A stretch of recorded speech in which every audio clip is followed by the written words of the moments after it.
I love that thing, dude. It's awesome, man. It cracks me up every time I see it. It's so I funny. love it. It's like us as superheroes. That's Oh awesome. man. What's up, everybody? What's up, everybody? Good to see you. Thanks for being here. This is going to be another super fun time with Brandon. Brandon, how's it going, dude? I'm doing good, man. Doing really good. Good night to be on. It's like freezing outside here. So I've been looking forward to this all day. Just hanging out inside, staying warm, and talking about some good music. Oh, I love that, dude. Is snow where you are? Yeah, we got about maybe 4 or 5 inches over the past like 24 hours, and in the teens, not quite at single digits yet. So yeah, it's been pretty cold and snowy. Wow, yeah, that's something we get snow when it's maybe like a couple inches. It melts in a few days, and then we're back to normal life again. That's it. That's Yeah. the worst of it. So I know it gets crazy out east. Yeah. Oh, go ahead. Oh, no, go ahead. Go ahead. Well, I was going to kind of talk about what we're going to get into today, guys. So oftentimes what happens on these Turntable Tales shows that Brandon and I do every week now on Wednesdays is he'll shoot me a text and I'll be like, yes, let's do it. And it sort of evolved a little bit. So it kind of started out like, let's talk about choruses, like great choruses and songs. And I thought about it for a little bit, and I was kind of like, can we do other like sections in music? That's cool too, maybe. Because I already kind of had the idea of maybe doing like cool bridges and songs, intros, guitar solos, all that stuff. So he was down with it. So that's what we're doing today. We're going to kind of dissect it a little bit and just get into songs that for us, there's just a moment in time. Maybe it's just 5 seconds of music that makes you keep going back to it over and over. Right. So is that about right, Brandon? I think it's exactly right. But like you said, we start out with the idea, just, choruses, but then the more we keep digging into it, it's like you said, sometimes there's a simple 5 or 10 seconds that just completely makes all the difference in the world in a song. And that sometimes the stuff gets overlooked. So it's going to be a blast to kind of just point some of that stuff out. Yeah, that's a great point. Also, I feel like sometimes it get like when I have conversations with people, friends of mine and stuff, and I ask them like, what is it about this song? Or I'll point out something that I really like ooh, listen to this part. To be honest with you, a bunch of my friends, are kind of like, that's cool. Like, I just really like it. I can't tell you why I like it. I just like it. Like, I don't know if it's the guitar solo or if it's the drums. It's like, I just like it. Whereas me, I will say I'm much more analytical in the sense of like, I'll be like, oh, did you hear how the phrasing on that one note on that vocal, or I'll be like, oh, just listen to that. Like I can listen to Steve Vai play guitar and just one note, I can just focus on that one note and be like, oh my God, that just makes the whole solo. So that's the nut I am. I don't know about you guys. Is that kind of how you listen to, man? Or are you just more like, oh, I just like it? No, I think that's exactly what it is. I think that there's songs that you like, and sometimes it's the lyrics, sometimes it's the groove, but it's just sometimes in a song, there is just one note or one little something that you're like, yeah, I love the song, but that was freaking special right there. Like that took the song to a whole nother level. And I think it's cool to pick that stuff out. Yeah, I do too. And I think it doesn't take away from me. It just adds to, it's like, just an appreciation that I think not everyone has it, and that's totally cool. But, I think you and I are definitely someone that will pull those moments out of these tunes. So yeah, man, you want to kick this off, dude? Oh, by the way, I should tell everyone before we even get started. So hang out because we're going to do a game at the end of this again. Of course we are. And Brandon's going to get to choose. We're going to kind of pick, we're doing it by decade. So we're going to go through as many as we can get through 60s, 70s, 80s, and 90s. He's going to get to pick between 12 albums for each decade. Wow. And it's this or that deal. So we're going to show 2 records. You're going to pick one that is your favorite out of those 2 and give us kind of, what is it about that album that you like? And it's torture. I love it so much because there's going to be some great stuff here. And at the end, reigning supreme will be one album from each decade that Brandon's like, yep, that's the one, dude. That's my ride or die right there. I'm excited about that, man. I watch those Instagram videos all the time, and I think they're freaking fantastic. So to get the chance to actually do it, I'm like so excited. Yes. All right. Fun. And you guys, of course, have a chance to give your thoughts in the chat as well. We love that. Carlos in the house. What's up, baby? Shout out Andy G. Thank you for being here, Andy G. All right. So you guys understand the premise. Let's kick it off, dude. Do you want to get started? Yeah. And I think what I'll do too, just to kind of maybe just to make things clear, as I pull up each record, I'll kind of say like what thing in it that made me, kind of pull that one out. So, Perfect. so the first I'm going to start off with is a intro. And I think anyone who's watched my channel long enough knows what I think is, in my opinion, the best guitar intro to a rock song of all time, which is Saying Something Huge. And people sometimes laugh when I pull up this, which is rap. But the guitar lick to the intro to lay it down is absolute perfection. Especially for, this mid 80s glam scene and all of that, because there's just something about it that it's as sleazy as anything from the 80s glam. It's as, quite frankly, as sexy as anything is from the 80s glam. And there's always this word, always describe it as being whiskey. And I don't know what that means, but it feels right. Like there's something just sleazy, glammy, whiskey. And it's just a badass lick, man. Oh my gosh, it's a badass lick. And like I said, I have no problem claiming that as the best guitar solo intro to any rock song. Wow. Yeah. Whiskey, dude. I love that. I got to go listen to that and hear some whiskey, man. Oh, such a lick. Such a classic lick.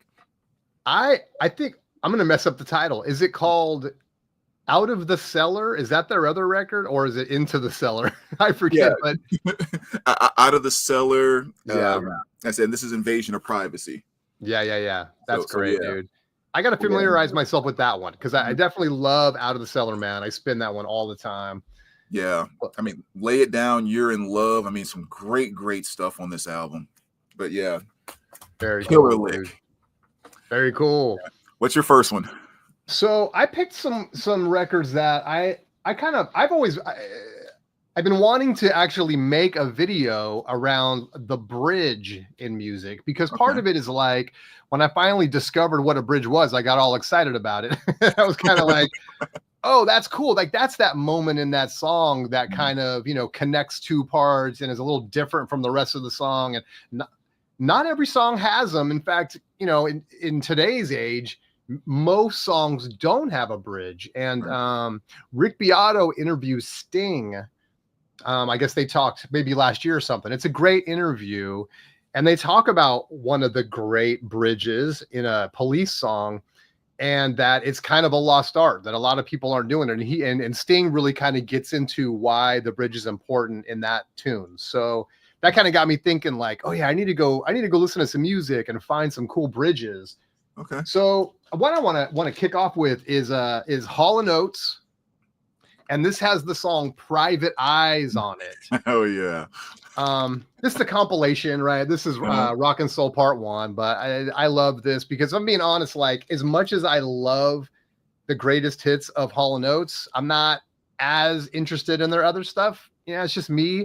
So I have this and I love it. And I know, and I've been singing the lyrics for 40 years. So it's like, I know this stuff so well. But Private Eyes. So just to give you an idea, what is the bridge in Private Eyes for those that don't know, and why is it different? So we know Private Eyes, I'm not going to sing it, but the verses, right? It starts out, I see you, you see me, watching you blowing the lines when you're making a scene. Oh girl, you got to know. And then it goes into, of course, the chorus. Everybody, private eyes. They're watching you. They see your every move, etc., etc. And then in second verse, and then it breaks into a bridge after the second chorus. So we know it kind of goes. They're watching you, watching you, watching you into a guitar solo, and then he goes, "Oh, why you trying to put up a front for me? Right. I'm a spy, but on your side you see. Slip on into any disguise. I still know you. Look into into the chorus." Yes, that's the bridge. That's the bridge on here. And it's cool, man. It's just kind of and I love tunes that do it. And it's kind of sad that a lot of new artists aren't really including it for whatever, stylistically or whatever you want to say. But man, it makes the song sometimes. And in this case, I think it really does. It really kind of bridges, whatever. That's why it's called a bridge. It really bridges the choruses as we come toward. And oftentimes it'll happen like right after the second to last chorus, and then we'll kind of fade out. So anyway, but yeah, Private Eyes, great bridge. Love it. So that's my first one. I tell you what, man, Great Minds. I pulled that out strictly for that song and just had so many, I put it back. Are you serious? That's crazy, I dude. pulled Private Eyes. No kidding. So Great Mind. Yep. So yeah, let me pick another. Well, I think this one, the one thing I thought about is how one simple, you can say noise or one simple word can completely make the difference in a song. Yeah. And I honestly think if it wasn't for this one noise or song or word in the song, I probably wouldn't have liked it to the same degree. And simply put, it's a woohoo. And the song one by Blur. I'm telling you, I'd never heard Blur before. When that first came out, it's getting a little bit of radio play. And I would not change the station, and I'm just sitting there waiting for woohoo, and it's just and everybody knows what you're talking about, right, dude. You hear that, you know what it is. Exactly. And I can remember, like, even now when I listen to the song, like, I envision myself in the band, and the only thing that I'm singing, playing, or whatever else is I'm the woohoo guy. Especially after they come out of the second verse, when he kind of holds it, because when he comes out of the second one, he does the woohoo. It's just like he's having a ball with it, and that one little noise or one little word completely and totally makes that song the hit that it was. That's all it takes. That's a great one, dude. AA is in total agreement, man. Woo, man. Baby. All right, what's your next one? All right, next one for me. You guys know I love some MJ, so we got to go to MJ, and this one is right on the title track, Thriller. And there's a time, we know. I'm not going to get into it, again like I did before, but we all know what the chorus is on this, and the different verses and everything. Well, it gets to a part where and again, this is going into a bridge. So I'm going to talk about the bridge on Thriller. Okay. So then MJ goes into night creatures call and the dead start to walk in their masquerade. There's no escaping the jaws of the alien in time. They're open wide. This is the end of your life. Dun, dun, dun, dun. And then it goes right back into the next verse, right? I mean, bro, those are the moments, man. I love talking about it because and with Thriller, we also get like the Vincent Price piece, which you could think of as kind of a spoken word segment, but maybe a bridge too. You could think of it as, so anyway, really cool. Love Thriller. Had to find one off this album. And yeah, I just think that's cool. Again, I'm only going to do like 4 with bridges, guys. And then I have other stuff. But again, I kind of wanted to do a video on this topic because it's something that I think we all hear it and we like it for the most part. But it's like, what is it about that moment that's so cool? And so there you go. That's the bridge and Thriller. So nice. What you got? Well, I was going to do that one, but now that you kind of got some good stuff spinning about these bridges, this might be something that's kind of close. And there's no vinyl because this has never been pressed on vinyl. It's Seal 4. And I've always been a huge fan of Seal. I take that back. In the 90s, kind of when he first came out, I hated him. But then as I've kind of grown and, kind of matured somewhat in my musical taste, if you will, I just think like all the emotion and everything that he brings in his music, all of a sudden it's like I started to get it. And it's magical what he does. But there are actually 2 songs on here that I can go with this. It's the song Let Me Roll and Where There's Gold. And I'd always said I wanted to ask Seal about this, and I actually had a chance to meet him last summer and get some autographs and had a good 30 seconds of him in front of me. And I totally forgot to ask this question. But if you go listen to both those songs, the song is just kind of going along. You know, it has its chorus and its verses and everything. But in the middle of both those songs, he throws in this piece that's like maybe 20 seconds long that has nothing to do with the song. It's like a completely different piece of a song that he just inserted right in there for 15 or 20 seconds. So like in the song which Let Me Roll. Well, actually, I take that back. We'll go with but I'm sorry, getting confused here with Where There's Gold. Like he's singing it, and all of a sudden there's like this reggae type of thing that just comes in right in the middle. I don't even understand the words that he's saying, but it's like a 15-second piece, and it has nothing to do with the rest of the song, but it's absolutely beautiful, and it just fits right in this hole, and it almost acts like a bridge. And I've always said that he's one of the geniuses at doing that. And like I said, I always wanted to ask him, where does that come from? Like, how did you decide to just add that random? And I had the damn chance, and just I was so starstruck and getting autographs and everything, I totally forgot to ask him, because I can't really describe it. You just have to just go listen to it, and you'll know exactly what I'm talking about when the two parts come up. That's cool. That's cool. Yeah, you I think you were telling me you saw Seal recently, right? Was it last summer? Yeah, I think it was last summer. And luckily, waiting out by his bus, he came out and just like, stood there for a good 15, 20 minutes and took pictures with everyone and signed autographs and everything. And I'm just like, it's freaking cool. Seal, dude. Yeah, it was an awesome experience, man. I just forgot to ask him the question. I know I've had that too, where I had an opportunity to ask somebody something that I wanted to know and then just forget, and it's like, shout out Jay Cross, man. Yeah, we'll catch you in the replay, baby. Thanks for checking in. That's a great one. I got to go listen to it first of all, but I love moments like that.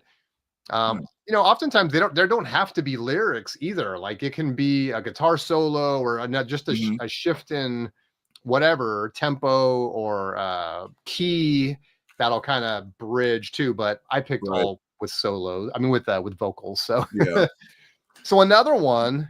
So this one's debatable. So this one, I love it. And I thought like, all right, is that a bridge? But whatever it is, doesn't matter, because I think it makes the song well. It's just that it kind of takes you to the end of the song. So it's probably considered more of an outro, I guess. But Fleetwood Mac Rumors, Don't You Look Back on the part on, what soon is it? Don't Stop.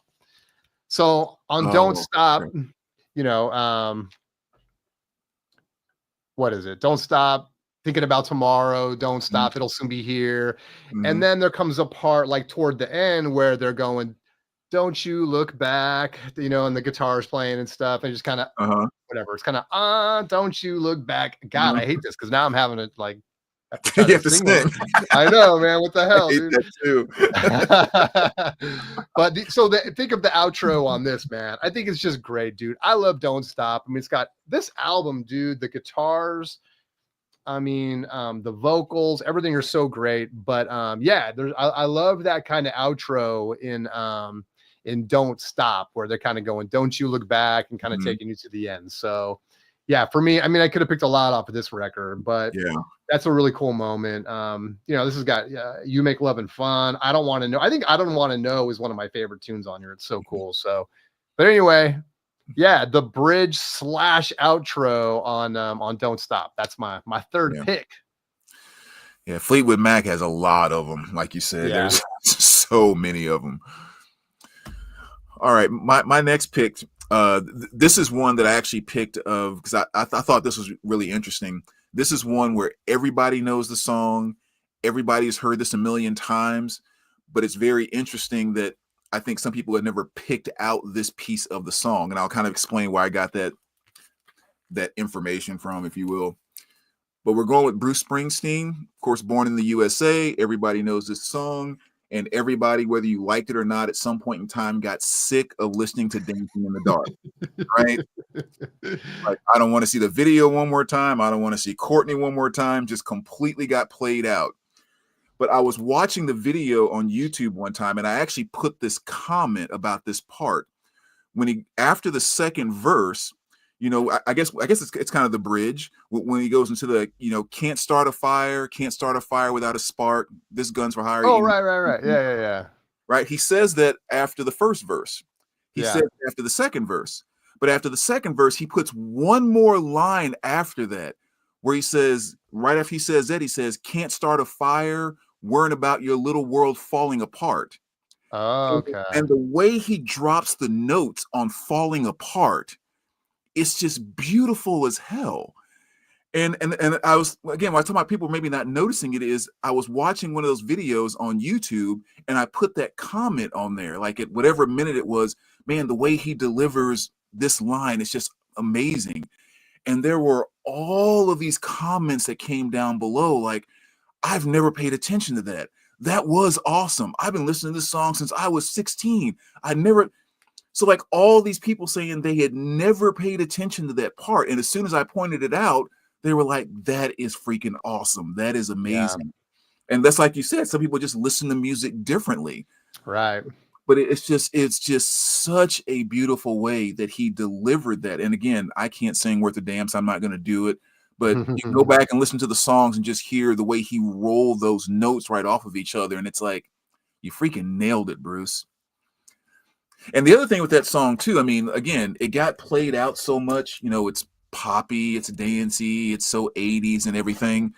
But talking about, again, seeing it different after so much time, when I watched the movie Blinded by the Light a few years ago for the first time, like, this has obviously been out since the 80s.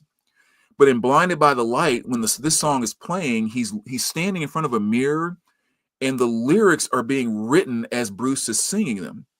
And it was like the first time that I really realized those are some deep ass lyrics. You know, again, it's always been a poppy song, a fun song, and he and Courtney are dancing. But the lyrics to those songs, it's as deep as anything Bruce has written when you really pay attention to them.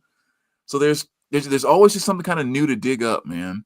There is, dude. That's why I love doing this, because I get to make a list and go back and listen to all this stuff. I'm familiar with the tune, I mean, obviously, but I couldn't tell you all the lyrics or anything. So I definitely got to go back and listen to that. Yeah. Deep. I mean, deep stuff. It's poppy all the way, but the lyrics are very, very deep.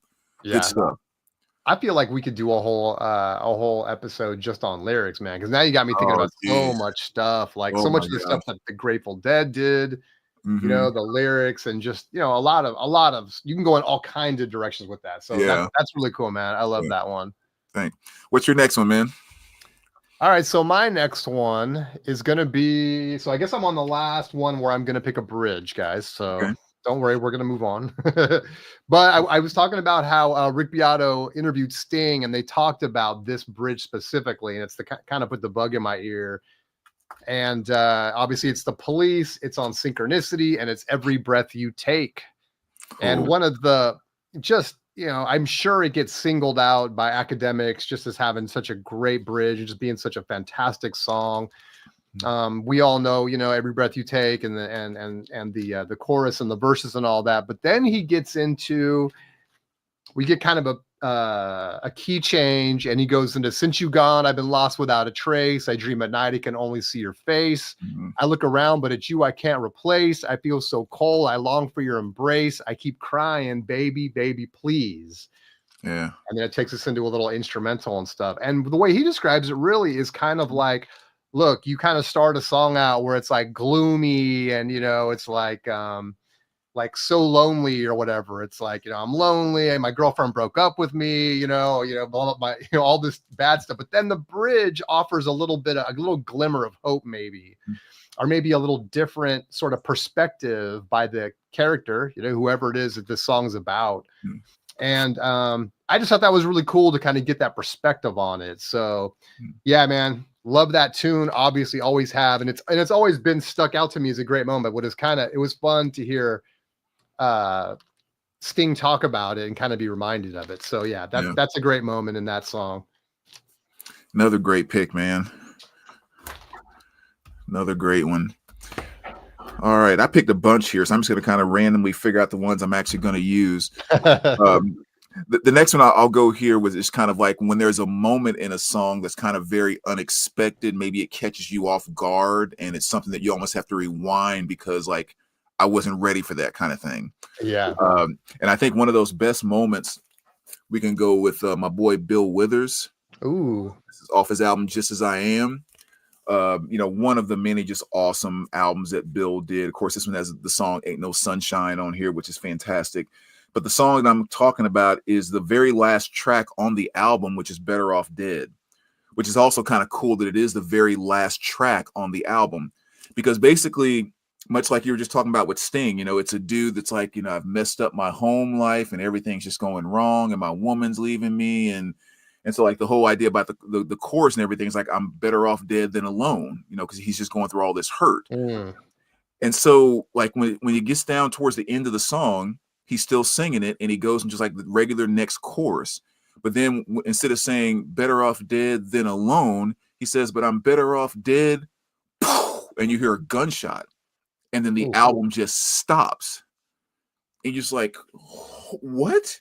Damn. It's like it's, I don't know, just you're so into the way that Bill does his lyrics and he tells his story and all of that. So especially the first time you hear it, you're really paying attention to how he's describing how his life is falling apart.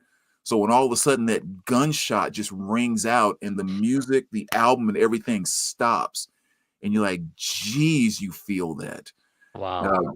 And again, it's just kind of like that to me is just one of those small genius things that makes the song very memorable, because it could have just faded out like any other song, but he, ended with just hearing him kill himself by pow, Wow. So I mean, yeah, powerful stuff, man. Yeah. But Bill was a genius.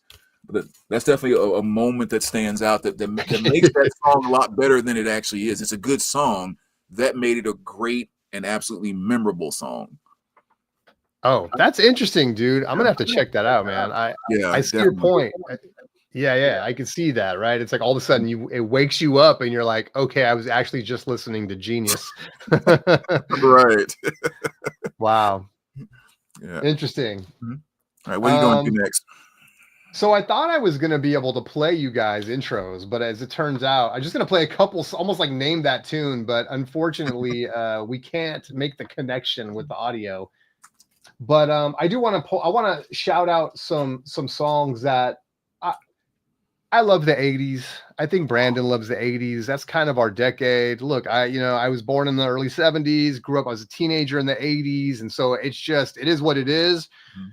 But even objectively, as time goes by, I just feel like, man, so many intros in the 80s that it's just, exactly what it is. 2 notes, a second, maybe 2, and you know exactly what you're listening to. And right. I mean, that was the 80s. A couple notes on a keyboard, a little drum riff or whatever. And so I'm gonna shout out some of the ones that I have and some of the ones that I think are notable. And I think these guys have a lot of that. And this is Tears for Fears, songs from the Big Chair. Head Over Heels is that piano. Dun, dun, dun, dun, dun, dun. And it's like, I'm off, dude. Yes, take me away. Take me away. I just love it. You got it right there, baby. Yes. Dude, okay, so that's in your little top loader. Does that mean that's signed or something? What is that? No, it's a Mo-Fi pressing. Oh, okay, cool. Yeah. Very nice. Yeah, so great minds think alike. I mean, and you could say that about a lot of this record, but that's the one, man, where it's just that piano riff in the beginning that just drops in. You're like, I don't know, it just gets my heart going. Like, it's just like, yeah, I love that song. And you hear that moment and you're just like, yes, dude, let's do this. Let's do this. So Tears for Fears, Head Over Heels, the first second of it, and you're on a plane to wherever, so really cool. Man, see, and that's what makes these songs so freaking good, because like the part you just said is undeniable. That piano solo is just it's awesome. And then the part that sticks out to me the most is when the guitar comes in on top of it. Yeah. Especially after that, I don't know if I guess you don't call it the bridge, but after that piece in the middle where they go through the little drum kind of roll thing, like the yes. Yes. When that freaking guitar comes back, and the bass is like doom, doom, doom, doom, doom, doom, doom, doom. Yeah, it's so great. It Dude, feels so good. This is it. Feels good. I'm not ashamed. I'm not afraid to call it a masterpiece. Hell yes. It's so good. Hell, I'm getting goosebumps just like talking about it to that degree. It feels that freaking good. Yeah. And oh man. Absolutely. Yeah. I love that you pulled that one aside too. Oh, you had to. All right, what you got? What'll be okay? Here's one that may be kind of funny. One of my favorite background choruses. So not even the artist singing, but the background. And this is probably going to seem so stupid to so many people. It's from Laura Branigan off her album Self-Control. And it's the title track, Self-Control. I have no idea why, but it sounds like there's maybe 2 or 3 guys when she goes into the chorus, and all they're saying is, you take my self-control. And they just repeat it like 3 or 4 times. Mm-hmm. The last time, or the second to the last time, they kind of go a little bit higher on that one and then come back. There's no way I can explain what makes it so magical, because it's just the most plain Jane thing I think that most people will ever hear. But it's just something about her voice, the way they're following her up in like this just sweet, but also I don't know how to put it. There's just something about that chorus that just makes me think that is the coolest thing ever. Yeah. And I guarantee, I mean, and I shouldn't say guarantee, it would make sense that 99% of you that go play that right now go, I have no idea what the hell he's talking about. Like, I hear nothing, and I hear something so special. I have to play that. I'm not familiar. I mean, I mean, maybe if I heard it, I would be familiar with it, but I got to go play that, dude. Yeah.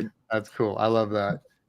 Yeah, but being the 80s fan you've definitely heard it probably too many times. I'm sure I've heard it. Yeah. We hear so much stuff. It's like we don't even know everything we've heard. It's like there's just too much of it. Kind of staying on a theme now of intros. Another big one. I'm trying to see if I can find it here so I can get some audio aid for myself.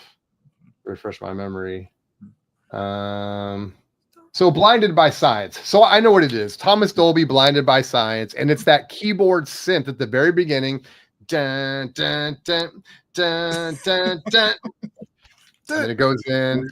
And it's funny because that guy that does all the talking, like blah, blah, blah, blinded me with science and all this stuff. It's not Dolby talking. He like hired a guy who was like a scientist to like just say a bunch of stuff about like Blinded by Science. I watched this little video on YouTube, and the guy just said a bunch of lines into the mic or whatever, probably worked for like 10 minutes, and then off he went. And then like Thomas Dolby just chopped it up and stuff. It's like, she blinded me with science and all that, you know, that's like a real scientist dude, right? So, and he's in the video, I think, too, if I'm not mistaken. But anyway, as soon as you hear those notes on that keyboard, it's like, boom, I know where we are. Again, it's super identifiable. And yeah, it's just crazy, man. Again, I just don't know. Do we still get that? Of course, I'm a little out of touch, you know, but for the young crowd out there still listening to new stuff, I don't know, man. I just feel like the 80s, they made it a real point to where like, I want to capture people's attention from the very first note. And they did it in 1,000 different ways. Cause you could sit here, I could play a playlist with 1,000 songs and just play the first couple seconds. You're going to know every single one of them. That's awesome. All right. Next one here. This one I'm going to go with like, and again, I'll go with this one. Choruses. So, you know, thinking about like, what are some of the things that make choruses kind of magical, if you will. And the one thing I always think about is like, it's something that makes people almost want to turn to like an anthem type of thing, where like everyone enjoys saying it. Like, you know, it's easy to get on board with what's being said. And so the one that I'm going to go with, because again, there's a ton of them. I'm going to go with a little something off 9 Inch Nails' Pretty Hate Machine. Love that record. And of course it's the song Head Like a Hole, you know, and I mean, I don't know. It's just something about the lyrics of bow down before the one you serve. You're going to get what you deserve. I mean, that's just something like the first time you hear it, it's automatically catchy. It almost seems, which it doesn't necessarily have to be, almost seems kind of dark, but it's also kind of just like a strong, simple phrase to catch on to. You know, and from the first time anyone hears that, bow down before the one you serve, you're going to get what you deserve. You don't forget that. You do not forget that. Yeah, that's so a great just one, dude. Yeah, another one, just a heck of a way to open an album. Talking about album openings, I always talk about The Cure's Pornography, where the first line on the record is, "It doesn't matter if we all die." It's just kind of like, okay, let's get into it. The Cure is here. I'm sorry about the dog, guys. You know, the girlfriend's on a work trip, and so I'm right by the front door. Every time somebody walks by, she loses it. So I'm so sorry. Shout out Cesar. What's up, Cesar? Good to see you here, man. Thanks for being here. I love that record, dude. I need to pick that up on vinyl because it's so good. Reminds me of college. Empire Side 1 is killer on that album. So many good things. So good. All right, next one for me. Again, this is going to be another intro. And this one's going to be hard to kind of describe, but this is Gary Newman, Cars. And if you guys remember the way this song kind of starts, it's kind of a wobbly synth, one note. It just kind of goes wah, wah, wah, wah, wah, wah, wah, wah, wah, wah, wah, and then it kicks into yeah. And again, I mean, come on. He could have just started it with da-na-na-na, but no, it comes in with this one wobbly note or whatever, and it works. And it's funny, this one. I think I was talking about this record yesterday, if I'm not mistaken. But yeah, this is when we heard it in the car for the first time. It was kind of the first time I ever heard anything like that, just as a tune in general, in terms of like post-punk, new wavy stuff. And it was like, whoa, I got to find more of this. But yeah, so that's another one, dude, an 80s tune. One note will let you know what you're about to hear. So love that one. Man, I saw him in concert about 8 years ago, somewhere right around there. Yeah, it was pretty cool, man. And that was the one thing I just totally stood out to me. It's like, am I really watching Gary Newman sing Cars right now? Like, it was awesome. That's awesome, dude. All right, so you're actually helping me pick my next pick because of what you said about the intro. And so this one too is one that I'll pick based on the intro. And we're going with little Christopher Cross. Nice. This awesome yacht rock album right here. And it's the song Sailing. And like with that song, it starts off with like, I guess, some violins or some type of strings playing. Oh yeah, really slow, kind of. Yeah, really kind of slow. And then it does like this, like the last two notes are like dun, dun, and then the kind of comes in. If you go back and listen to it, or actually, I remember Christopher Cross doing an interview, and he was like, we won whatever award that was, like best production of the year or something like that. He said what most people don't know is that entire intro was a mistake, because he said like the strings and everything, that da-na-na-na was supposed to be playing from the very start. And he was like, when we put it on the machine and whatever happened, the machine didn't bring in the da-na-na-na right away. And it just kind of gradually faded in. And that's the most beautiful part of the whole song. Yeah. And he was like, total and complete machine malfunction. And it became like one of the greatest things that I ever did. And that's so cool, dude. He told that story, and like I said, the more you go back and listen to it, you can just kind of see, yeah, it does sound funny. It just comes really low out of nowhere, and then just creeps right in, and total and complete accident.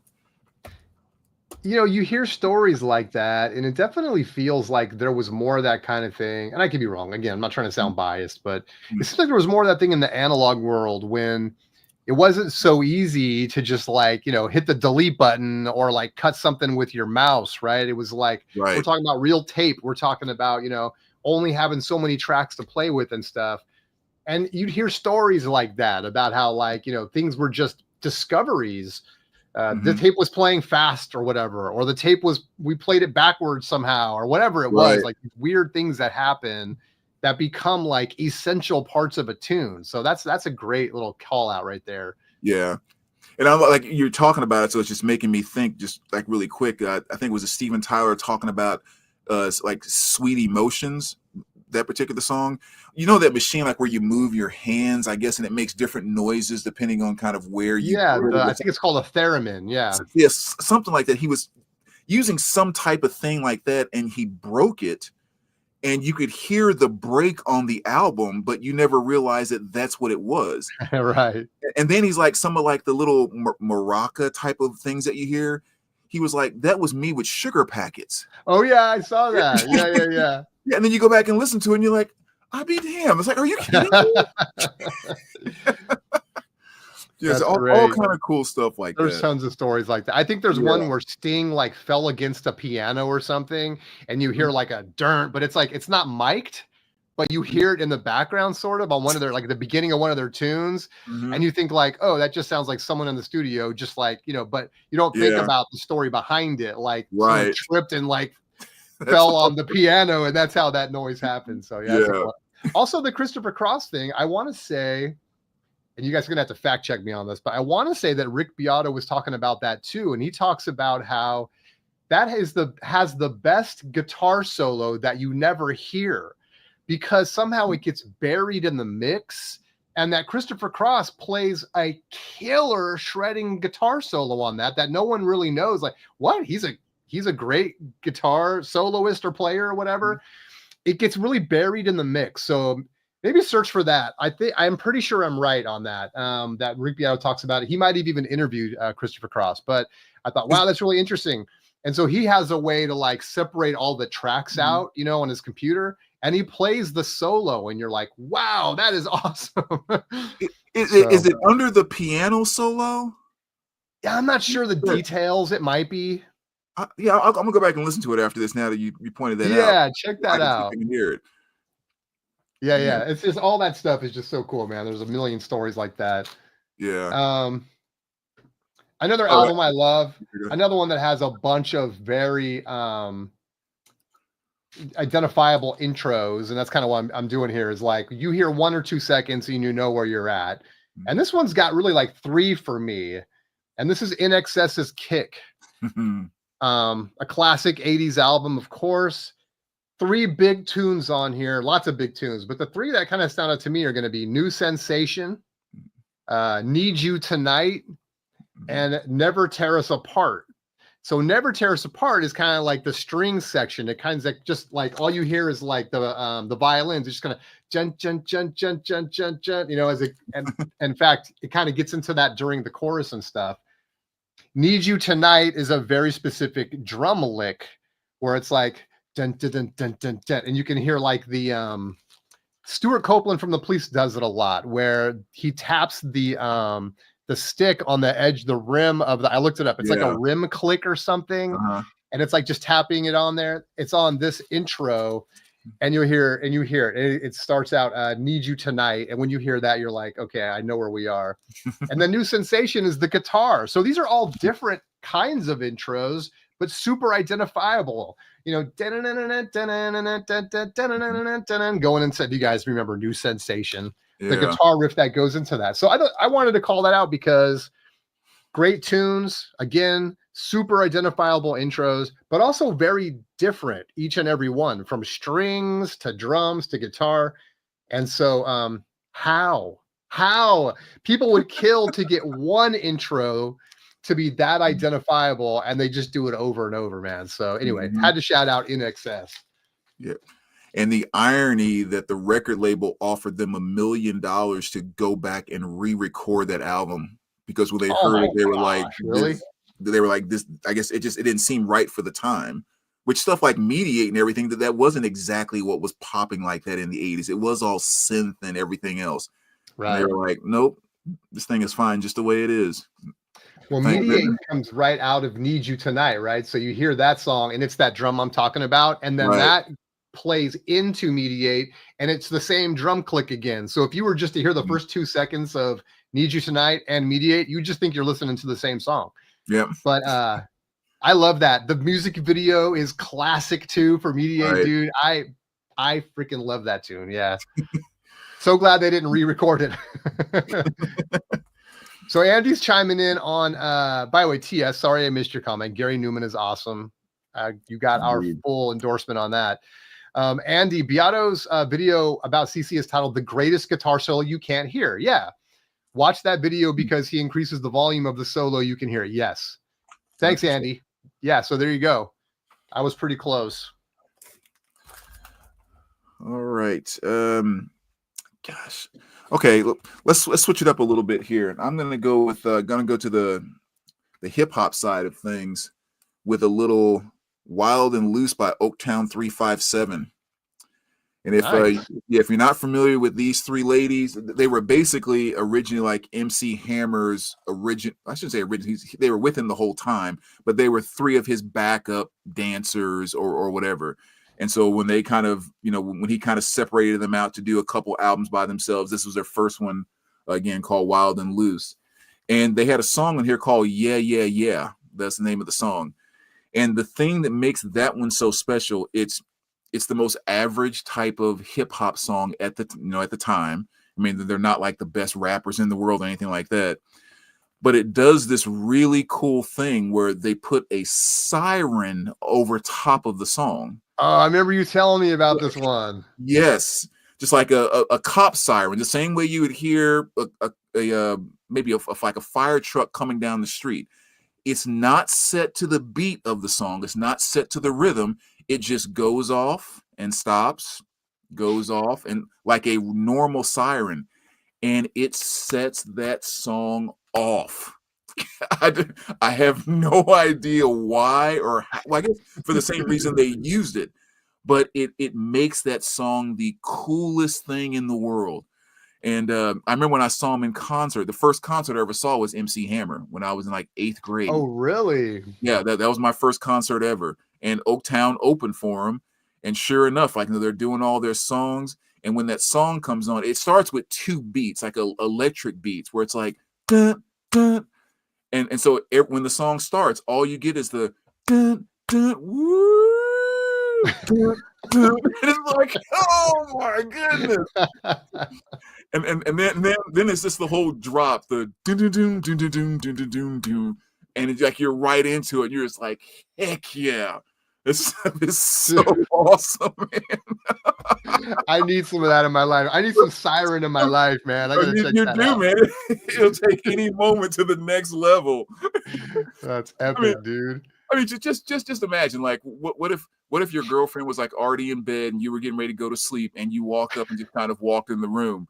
Now do it over again and put a siren on there when you go.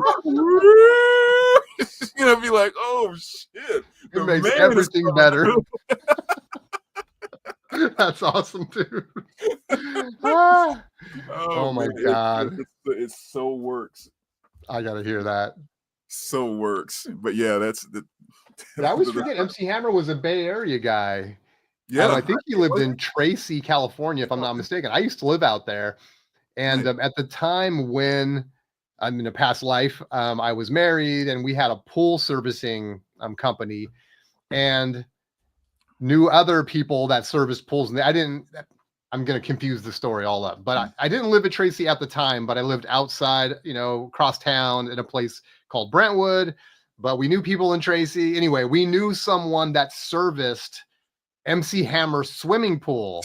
And so I was like, oh, that's crazy, dude. Like, can I just pop by one time just to kind of check the pH balance? Oh, hey, Hammer, what's happening, dude? That's awesome. Kind of funny. Okay, next one for me. And again, I'm in full effect here with the intros. And this one is going to be Howard Jones off the Humans Lib album. Is right there on the hype sticker, New Song.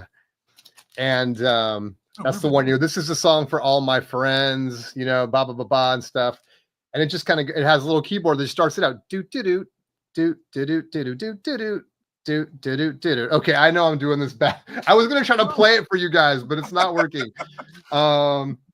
New Song, Don't Crack Up, and it's like, it's anyway. very synthesizer heavy. Starts out with those little notes, very simple. And that's the crazy thing about a lot of this stuff is that the simpler it is, almost the more memorable it is. And you Mhm. keep thinking like, how do they keep coming up with like 3-note riffs that just sound, every one of them sound different? How is that possible? And he does it here. So love Howard Jones, man. This also has What Is Love, which is kind of like my first, one of my, I don't know, man. Back in the 80s, I loved that song. And it is such a great Howard Jones song, synthesizer heavy, Mhm. you know, love song and stuff. So anyway, love that one. But yeah, new song. If you can't remember, you have to go check it out. Yeah. And another artist that had so many great songs back in the 80s. Oh I my know. gosh.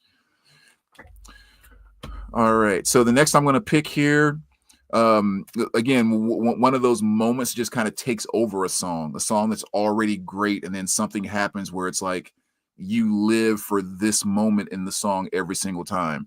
And that's going to take us over to Pantera's Cowboys from Hell. Ooh.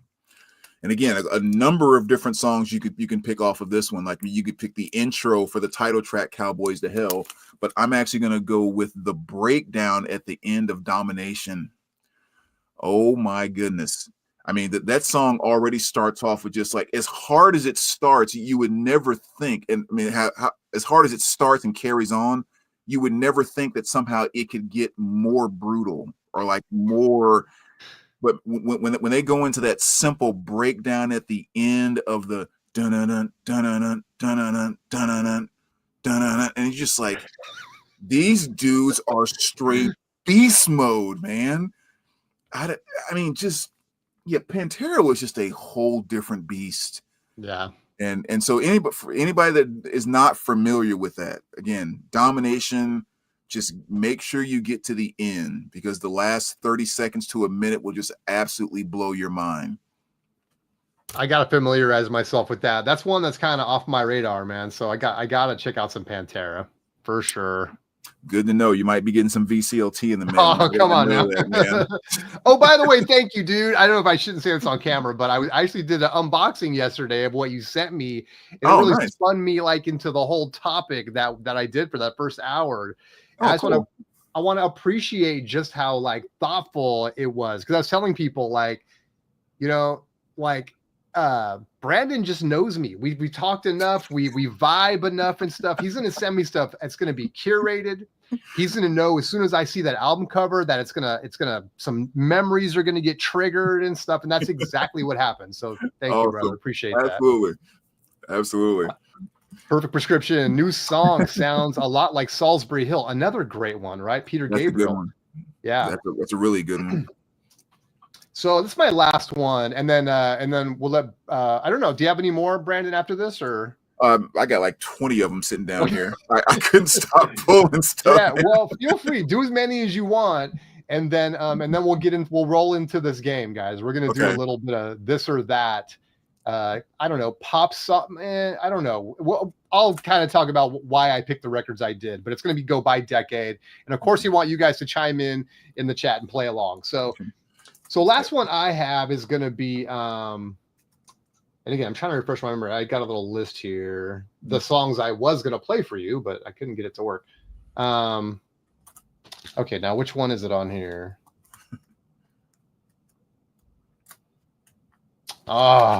Dragging the show down. Here we go. Come on now. Where are you? Where are you? Okay. Psychedelic Furs. This is All of This and Nothing, which is really kind of it's a compilation, but I love it. And it's kind of getting me through until I start to build the collection back again. And this has great stuff on it. Love of My Way. That's another one. I'm like, What Is Love? You know, where those tunes were just, good. Yeah, man. You know, all those feelings you start getting when you're like 13 years old, like those were the tunes for me that were like really expressive and kind of, you know, I don't know, whatever. I identified with what I was kind of going through at that time. But the song I want to spotlight's The Ghost in You. Oh, you're killing me, man. It's just a beautiful killer song.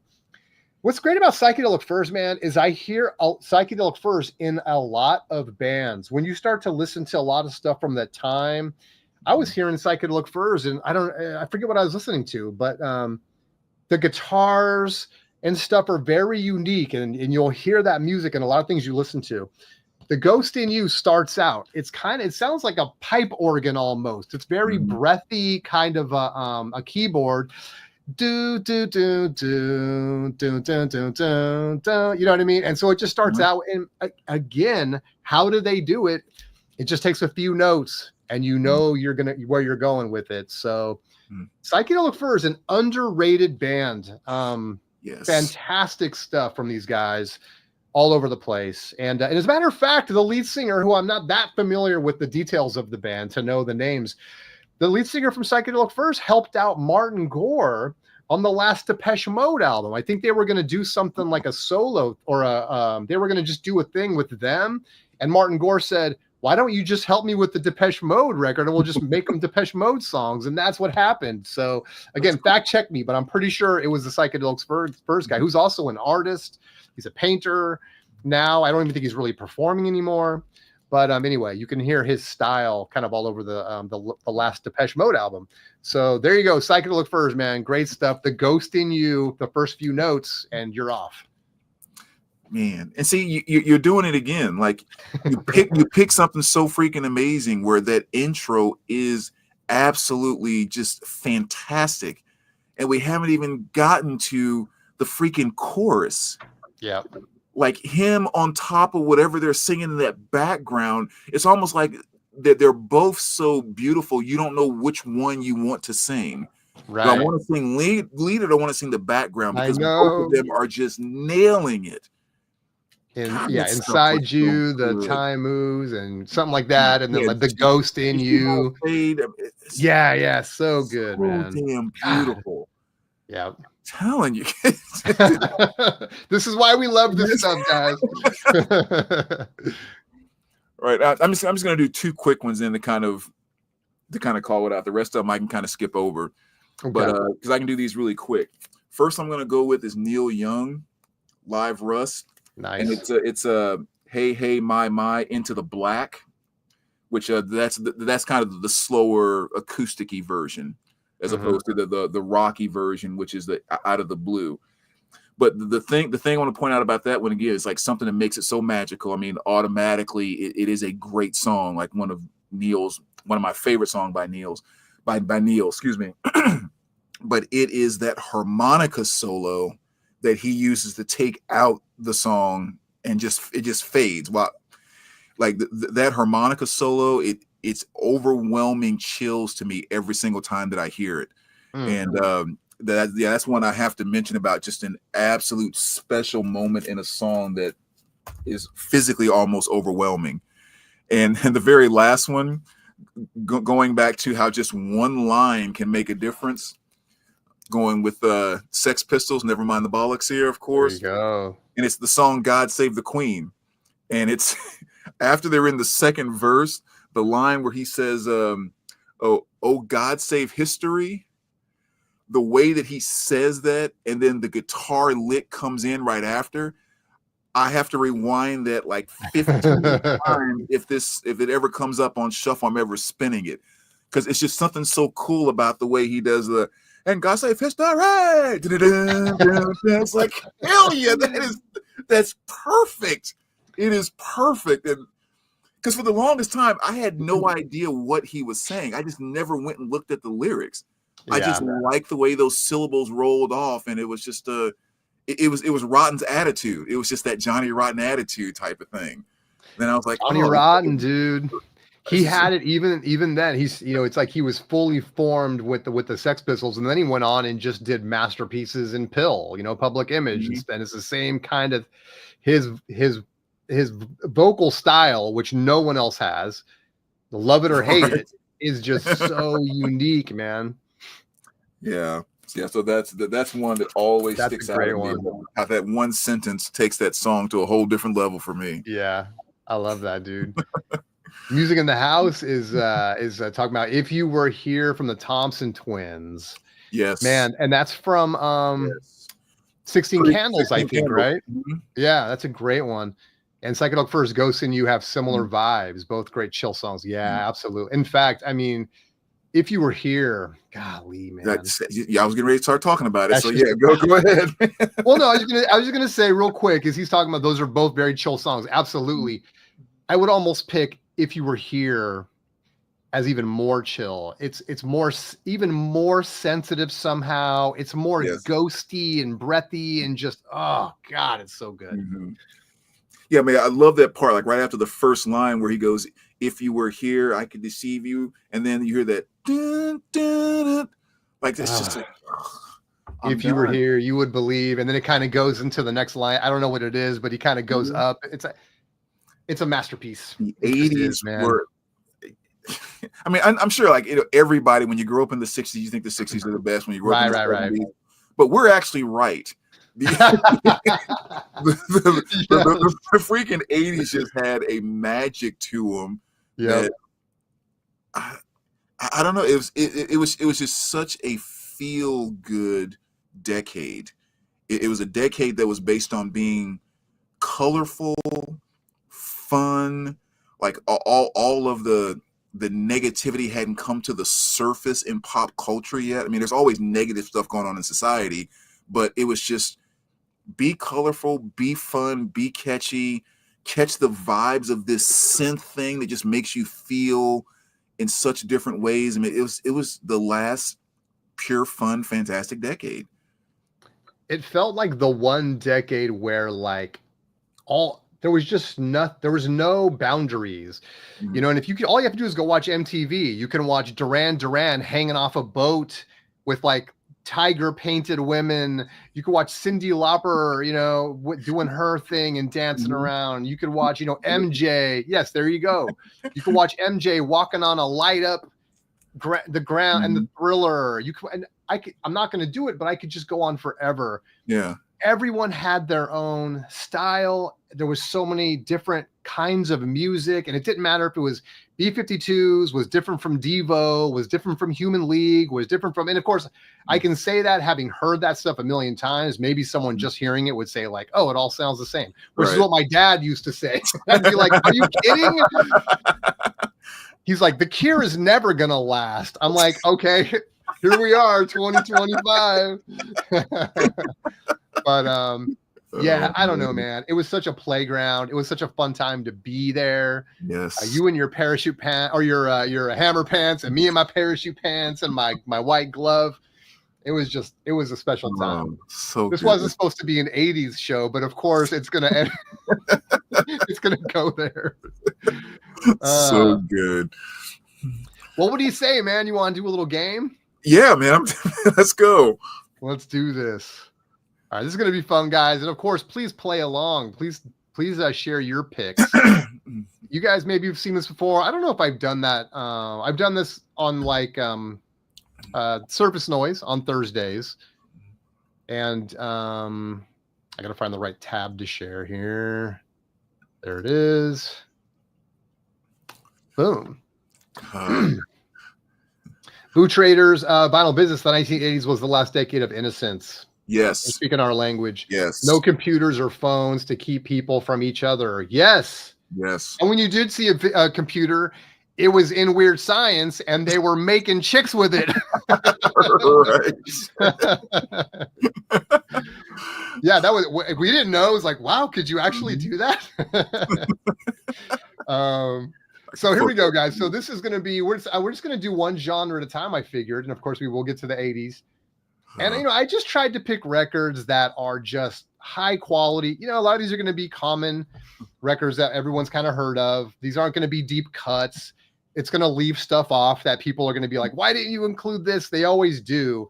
But I just picked 12. And the idea is to kind of have to pick between two of them and say that, okay, this one's my favorite because or whatever. And just kind of go through the list until you end up with one at the end. The confetti pops. And then we could talk about it, and then we'll go to the next decade. So let's do it. Let's do it. All right, we'll go in chronological order. Here's the 60s. The White Album. No, there it is. You know I'm going with that one. So we got, okay, so these are the two up. So we got Otis Redding Sings Soul, Otis Blue. And again, I don't know if you're not familiar with something, we could just skip, just pick the other one, I guess. But then we got Mamas and the Papas, If You Can Believe Your Eyes and Ears. And of course, I picked the one with the toilet on the cover, which got, I don't know if it was banned, but then they put like a hype something over it so that you couldn't actually see the toilet. So the second pressing got that. Anyway. Otis. Going with Otis. Mm-hmm. Okay, so now we got Otis versus Highway 61. I'm still going to go with Otis. Okay. We're going to get there, Cesar. Don't worry, man. We're going to do all of them. David Nelm said Mamas and the Papas. I can't blame you. Okay, so we're going to pick Otis over Dylan. Now we got Otis Blue. Otis Redding Sing Soul over or against Disraeli Gears by Cream. Eric Clapton, of course. I got to go Cream on that one. Yeah, this is so great. Their albums, man, are so good. Yeah. Cream. Right, you're going Cream? Okay, don't even, okay. Beatles, Rubber Soul, we're taking Cream. You and my dad would have got along, man. He's like, Cream trumps Beatles 100% of the time. Okay, Cream versus Doors. Ooh. Debut. In terms of what I'd rather listen to, I'm going Cream. Got it. Classic album, right? But yeah, man, there's just something about the psychedelic blues of Cream. Okay, now Mr. Tambourine Man, the Byrds. I'm still going Cream. Still going Cream. Yeah. Okay, Cream versus Disraeli Gears versus Let It Bleed, the Rolling Stones. My favorite song between the two is on the Stones, but I think overall, from start to finish, I'm going with Cream. All right.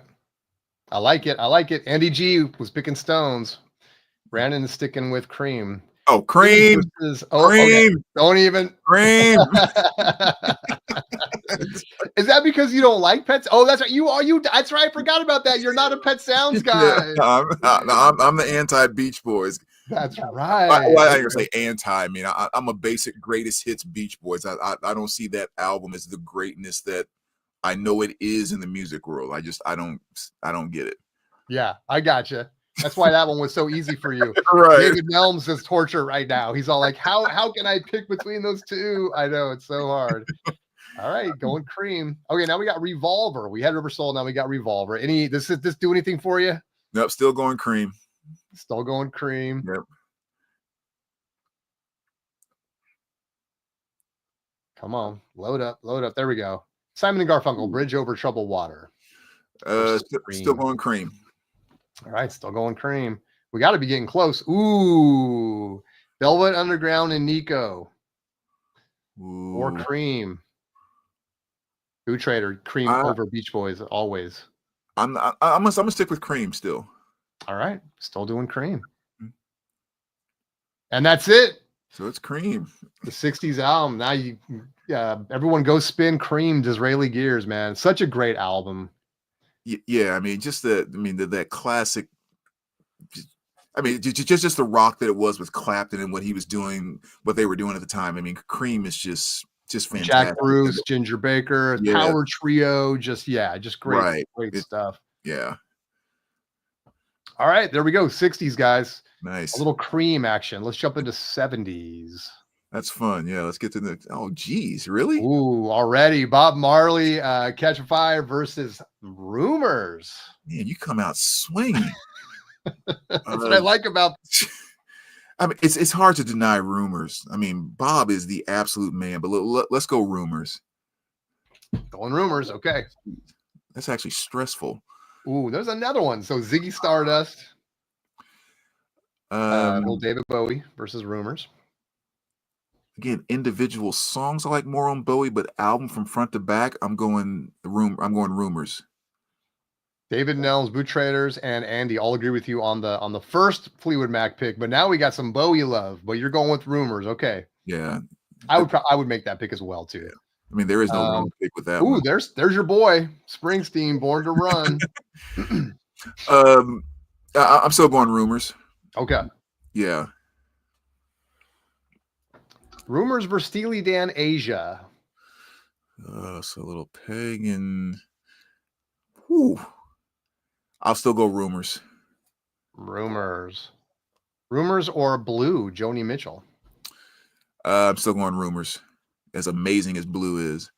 You and me are in lockstep. I would agree. Okay. Dark Side of the Moon or Rumors. That's probably the one that could take out Fleetwood. So I'm going Dark Side. Ooh, all right. Switching it up. A little Dark Side Yeah. action. Do I even have to ask? What? Dark Side versus Elton John. I have another classic, but yeah, I'm going Dark Side. Goodbye Yellow Brick Road. Dark Side's going to take it. Now we got Led Zeppelin 4 versus Dark Side. Ooh, what's the desert island pick, man? How do you get out of this? Ooh. If I'm thinking about hearing both those albums fresh for the first time, I'm going Led Zeppelin 4. Mm-hmm. Yeah, Okay. I'm going 4. Got it. Led Zeppelin 4. I mean Zeppelin, dude. Oh, there's Neil Young. You talked about him too. So now we got Harvest going up against Led Zeppelin 4. Another fantastic one, but we're staying with Zeppelin. Gotcha. David Elms was like, stay dark. Andy's all about the Zepp. So is Boo Trader. There's a little Exile on Main Street. So I could have picked a bunch of different ones, but we got Rolling Stone. I'm really trying to think of like songwriting on most of these tunes, So here's Exile on Main Street versus Led Zeppelin 4. Yeah, Zeppelin 4. Zeppelin 4 there too. Right at the tail end, we got the 70s. We got London Calling, The Clash versus Led Zeppelin 4. If I had to go listen to one today, I want to listen to London Calling, but song for song from start to finish, Zeppelin 4 is just, that's kind of unbeatable. So Zeppelin 4. Zeppelin 4. Yeah. And boom, the winner is Zeppelin. Too much classic rock perfection on that album, man. Not a bad pick. Yeah, it just can't listen to it anymore because it's been so freaking played out. Yeah, how many times are you going to hear Stairway to Heaven? I mean, oh my God, yes. But it's such a great album. Yeah, classic rock perfection. I'm just noticing that my header is wrong, guys. Sorry about that. I put these things together. You guys know I'm going live daily, and so I have like a matter of hours to try to like plan pick records. What am I going to say about them? I need to make a game, and then so I don't know how you do it, man. Not easy, and try to do the housework and all. I don't know how you do it. Go shopping, take care of the dog, all that stuff. Okay, anyway, 80s. Yeah, I say 2025 Blue No Classic. That was the last game I did. It's not that. It's not that. Okay, here we go. The Cure, Disintegration, or Duran Duran Rio? The Cure. Going with The Cure. Yeah. The Cure or Thriller? Come on, man. This one's tough for me, actually. No kidding. I mean, like right now, I would rather listen to The Cure, but you cannot deny Michael Jackson's Thriller song for song. So we got to go Thriller. Still okay, going Thriller. I know people were like, still The Cure, TS, Boo Trader. We're jumping ship. We're going Thriller. REM, Murmur versus MJ. Definitely not my favorite REM album, so I'm still going MJ. Okay. Oh, there it is. Oh. Thriller versus Purple Rain. If you could only have one. I'm thinking Desert Island. I'm going to go Purple Rain. Purple Rain. Yeah. Joe Slam MJ, TS Prince, Andy still MJ. Joe Slam picking MJ here too. I like that because a lot of times I do these streams and people are like, it's not even a contest. Prince over Purple Rain 100% of the time. I don't feel that way. I think they're both great. Yeah. It's just in this case, we're going Purple Rain. All right. Right. Purple Rain versus Peter Gabriel. So.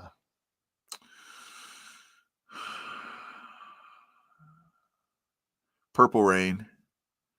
Boo Trader said, put Journey in there. I know what I'll do. Yeah, Journey, man. I couldn't do Journey because it would just break my heart when he didn't pick it. I'd be like, sorry, you said Purple Rain on this one. Yeah. All right.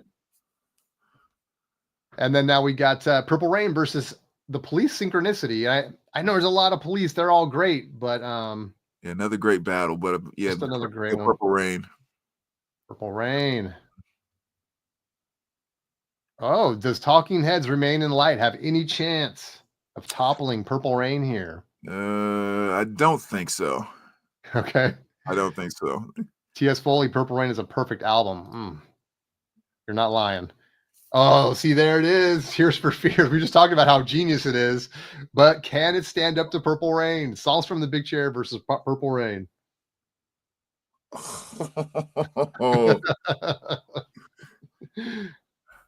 I almost need some guidance. Is it just of all time, or if I was listening today? God. I don't know. At the end, there's one, you're picture this, you're gonna go, I don't know, you can only take one record with you because you're moving to Paris for a year. Okay. So which one is it gonna be?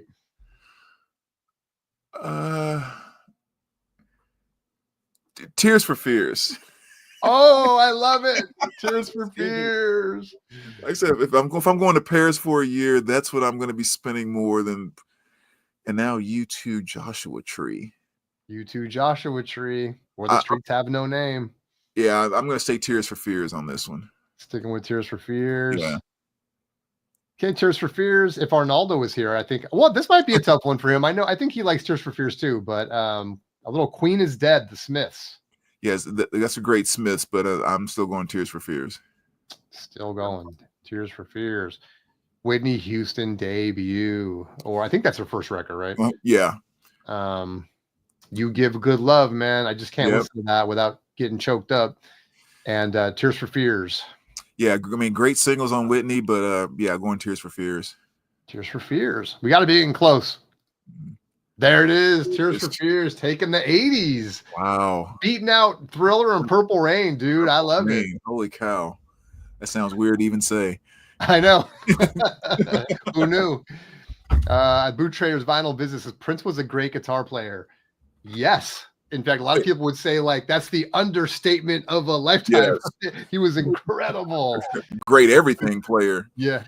Yeah. In fact, yeah. Not only playing all the instruments on his first few albums, or at least first one, and I think even others, but also most of the other joints he did with The Time and Vanity and all that stuff. He did all the music for that, wrote all the lyrics. It's crazy. Yeah. Joe Slam would have picked U2. Yeah, you're not wrong on that. That's a great one. Okay, let's go to 90s. We'll wrap it up here. Miseducation of Lauryn Hill versus the Low End Theory with Little Tribe. Tribe. Going Tribe. Mm-hmm. Bjork. What is that one called? Now I'm blanking on it. I know, actually, I freaking have the album and I'm blanking. I'm gonna look it up. Homogenic. Yes, thank you. Jeez. 1997. The Tribe. Going Tribe. Mm-hmm. Daft Punk. Tribe. I was gonna say, is that even a Dr. Dre, The Chronic?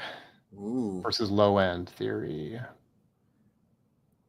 I like Tribe as an artist better, but again, talking about albums, you cannot deny The Chronic song for song. So we got to go The Chronic on this one. All right.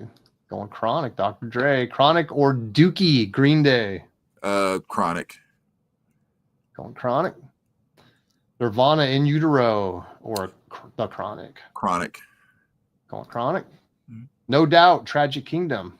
That's a really good album. The Chronic, though. Going Chronic. Definitely Maybe. Oasis versus The Chronic. Not my favorite Oasis album, so I'm going Chronic. Going Chronic. Pearl Jam 10 versus Chronic. Yeah, that 10 album, man. 10 out of 10. I'm gonna go Pearl Jam, actually. Ooh. Jeez. Gallery agrees, man. T.S. Foley, Cesar, they're saying Pearl Jam. That's hard. I would agree. I would 100% agree. That's a tough one, though. Okay, REM, Automatic for the People versus Pearl Jam 10. Yeah, again, really solid album, but going 10. Going 10. Pearl Jam 10 versus Blood Sugar Sex Magic, the Red Hot Chili Peppers. I'm going 10. Going 10. Not even going to think about it. Yeah, the Red Hot Chili Peppers has always been very just kind of, yeah, that's cool, but like nothing ever blew me away kind of thing.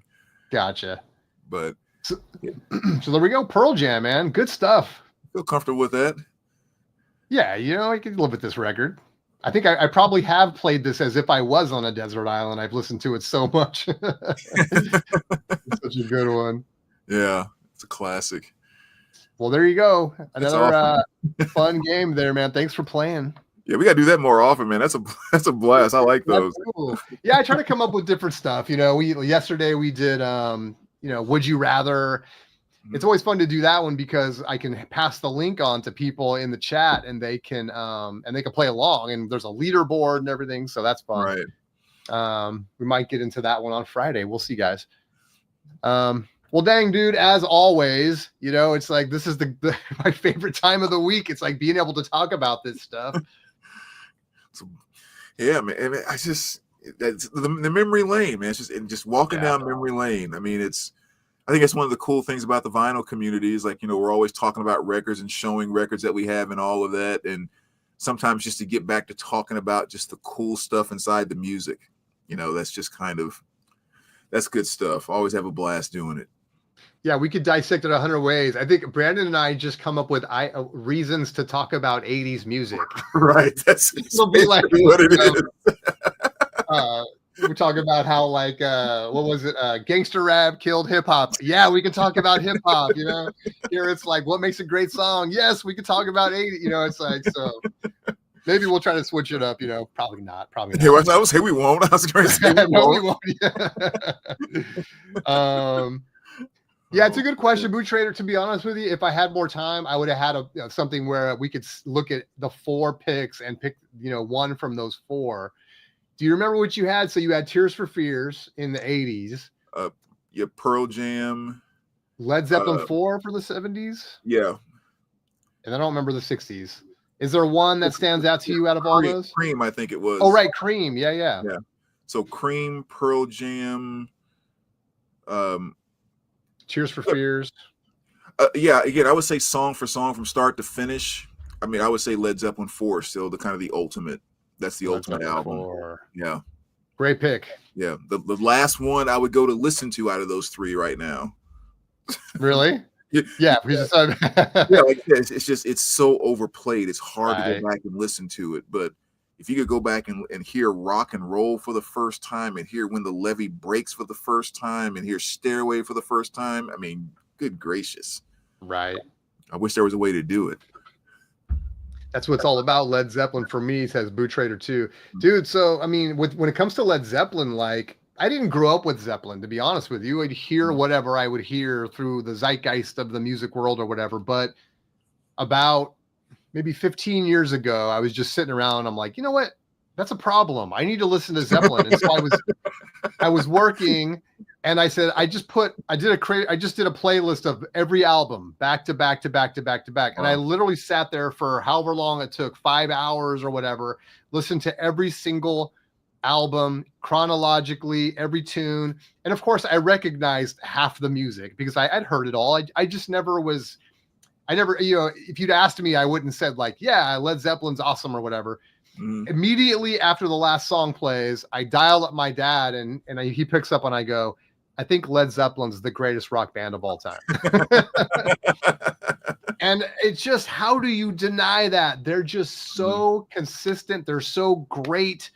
And yeah, anyway, it's Led Zeppelin. So, indeed.